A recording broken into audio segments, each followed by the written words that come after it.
Hear me, weary travelers, for I've a tale to tell. It's not one of dragons and damsels, oh no. This one is about the creation of the world we live in. Sure, there are many interpretations after, but this precedes all others. How do I know this? You'll see in time, for this tale can only be described as old as time itself. Eons ago, the world was still young, but two great nations existed, the Kingdom of Light and the Empire of Shadow. Separated, of course, until a foolish Celestian named Atromitus shattered the only seal between the worlds of Shade and Luminar, Duality's Cross. And in doing so, the Kadrar, monsters of pure darkness, started their attack on Luminar, beginning the eternal war between good and evil. Years later, the Emperor of the Dark had created a terrifying sword of pure shadow, which he deemed Shade Hex, that rained destruction upon innocents like a guillotine. It was at this point that the King of Light appointed his greatest blacksmiths to create weapons. Any weapons at all to combat or counter the terror that Shade Hex had wrought. His wish was granted.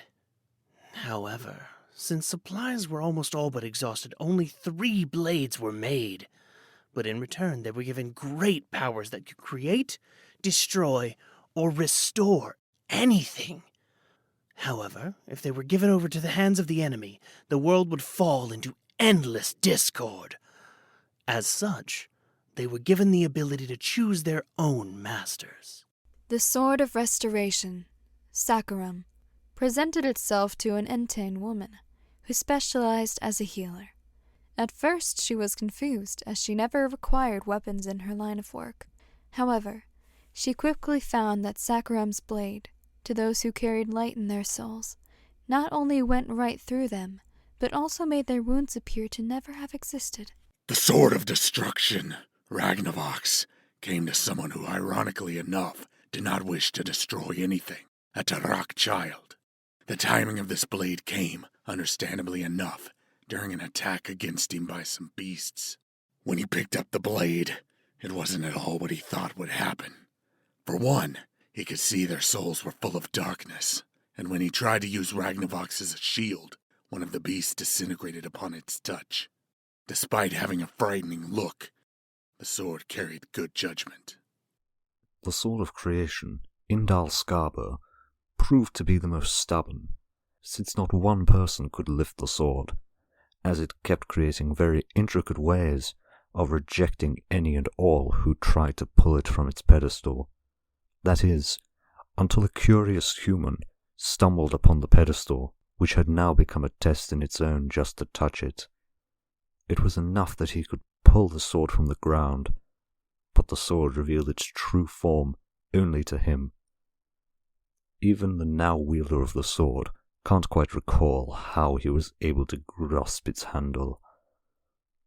But one thing can be certain.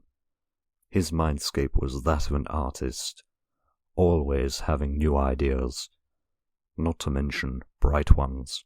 These 3 Trinity Knights took to the front lines, easily taking down the Kadrar faster than they could bring out newer soldiers. Eventually, they led their charge to the Dark Emperor's heavily fortified hellish castle, where the trio squared off against the black-hearted master of Shadex. No evil being that descended him could ever match the sheer terror and power that he carried, and it showed with not an explanation to the knights.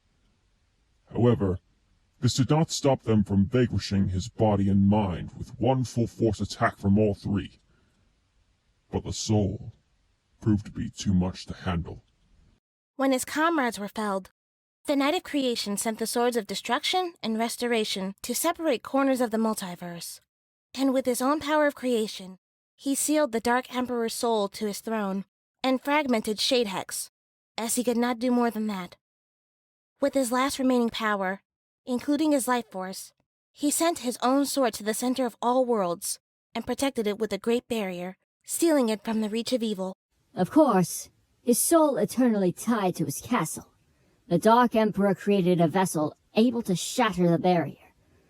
Only, there was one snag in his plan. Before his vessel could touch the barrier, something happened. It erupted a new world, with its own hero, no less. Centuries passed, many dark vessels were made, and many more new worlds were created in defense. Within Dalskaber at its core, the central world, deemed by many as Terra Prime, was practically untouchable, despite its inhabitants warring with themselves. Architects of worlds still arose, even without knowing their true purpose in life. Although while worlds could live on without their creators, no new defenses could be created if architects were to die. In the year 2018, one architect, legendary as he was creative, had to pass on. But in his doing so, the impenetrable barrier of Terra Prime began to show cracks, allowing leftover dark matter to seep in and cause the chaotic catalyst that would trigger the single greatest war since the Great Trinity War. And it would all And it would all Greatest start ever. months Months later. Months later.